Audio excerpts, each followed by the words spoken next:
बड़बड़ाहट ये कि पानी बंद कर देंगे और बौखलाहट ये कि इजाफी पानी छोड़ दिया। तो जो मोदी के दांत है ना वो दिखाने के और हैं और खाने के बिल्कुल ही और हैं। भारतीय नोटिफिकेशन और जनता को बेवकूफ बनाने वाले बयानात अगर देखते हैं तो सिंध दास मुआहदा मुअत्तल है, पाकिस्तान का पानी बंद हो चुका है, हम तड़प रहे हैं कि हमें पानी मिल जाए। लेकिन हकाइक इस प्रोपेगेंडे से बिल्कुल अलग है। दरियाए जहलुम में भारत से जितना पानी आता है वो रोकना तो दरकिनार नाजरीन, भारत को इजाफी पानी छोड़ना पड़ गया है, जिसके बाद मुजफ्फराबाद में इमरजेंसी नाफिज हो गई है। दरियाए जहलुम की सतह मामूल से 7 से 8 फीट बुलंद हो गई है। 2 मील के मकाम पर 22,000 क्यूसेक का रैला गुजर रहा है। आज सुबह वजीर आजम ने भारत पर वाजे कर दिया था कि अगर पानी रोकने की गलती की ना तो फिर भरपूर ताकत से जवाब देंगे। साथ ही हमले की गैर जानिबदाराना तहकीकात में ताउन की पेशकश भी की गई है। is a vital national interest of Pakistan. Our lifeline, its availability would be safeguarded at all cost and under all circumstances.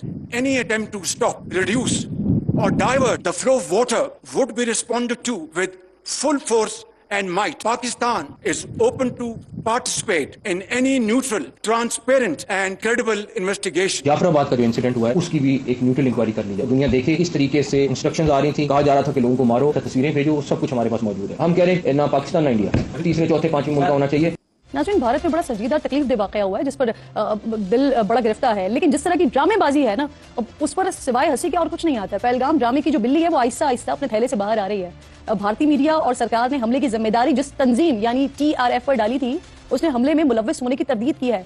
TRF ये कहता है कि उनके सोशल मीडिया प्लेटफॉर्म्स को हैक करके जिम्मेदारी कबूल की गई है। इसमें भारतीय साइबर एजेंसीज के मुलव्विस होने के आसार मिले हैं। भारत कर तो कुछ नहीं पा रहा, लेकिन बौखलाहट मिटाने के लिए मकबूजा कश्मीर के बासियों पर अपना गुस्सा उतार रहा है। बांडीपुरा समेत मुख्तलिफ इलाकों में बेगुनाह कश्मीरियों के कई घर मिस्मार कर दिए हैं। नई दिल्ली समेत जिन शहरों में कश्मीरी तलबा मौजूद हैं उन पर हमले किए जा रहे हैं। जो पाकिस्तानी वापस आना चाहते हैं उनकी वापसी में रोड़े अटकाए जा रहे हैं। और सूरत हाल यह है कि कई माएँ भारत में रह गई हैं और बच्चे पाकिस्तान आ गए। ऐसा लगता है कि मोदी की नफरत इंसानियत पर भारी पड़ गई है। इस कशीदा और मुश्किल सूरत हाल में पाकिस्तान का दोस्त चीन पाकिस्तान के साथ खड़ा है। चीनी सफीर ने आज वजारत खारजा का दौरा किया, इसहाकडार से मुलाकात की और उन्हें हर मुमकिन ताउन की यकीन दहानी करवाई है।